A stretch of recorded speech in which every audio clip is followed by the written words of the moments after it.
യേശുവിൻ്റെ സ്വർഗാരോഹണ തിരുനാൾ വേളയിൽ ആരാധന അർപ്പിക്കുന്നതിനായി ഒലിവ് മലയുടെ മുകളിൽ കയറി ജെറുസലേമിലെ ക്രിസ്ത്യാനികൾ.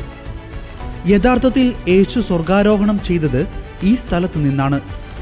നിലവിൽ മുസ്ലിം നിയന്ത്രണത്തിലുള്ള അസൻഷൻ ചാപ്പലിൽ ആരാധനകൾ അർപ്പിക്കാൻ അവകാശമുള്ള വർഷത്തിലെ ഒരേയൊരു ദിവസമാണിത്. ഇന്ന് ഇവിടെ കാണാൻ സാധിക്കുന്ന അഷ്ടഭുജാകൃതിയിലുള്ള ചാപ്പൽ കുരിശുയുദ്ധ കാലഘട്ടത്തിലെ പള്ളിയുടെ അവശേഷിപ്പാണ്. ഈ ചാപ്പലിനകത്ത് സ്വർഗാരോഹണത്തിന് മുമ്പുള്ള യേശുവിൻ്റെ അവസാനത്തെ ഭൗമിക കാൽപ്പാട് പതിഞ്ഞതായി വിശ്വസിക്കപ്പെടുന്ന ഒരു പാറയുണ്ട്.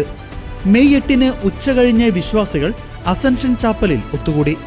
പുണ്യഭൂമിയുടെ സൂക്ഷിപ്പുകാരുടെ അഭാവത്തിൽ കസ്റ്റോഡിയൽ വികാരി ഫാദർ ഇബ്രാഹിം ഫൽത്താസ് ഗംഭീരമായ പ്രവേശനം നടത്തുകയും ആഘോഷത്തിൻ്റെ ആദ്യ പ്രാർത്ഥനകൾക്ക് നേതൃത്വം നൽകുകയും തുടർന്ന് കപ്പേളയെ 3 തവണ വലം വെച്ച് പ്രദക്ഷിണം നടത്തുകയും ചെയ്തു.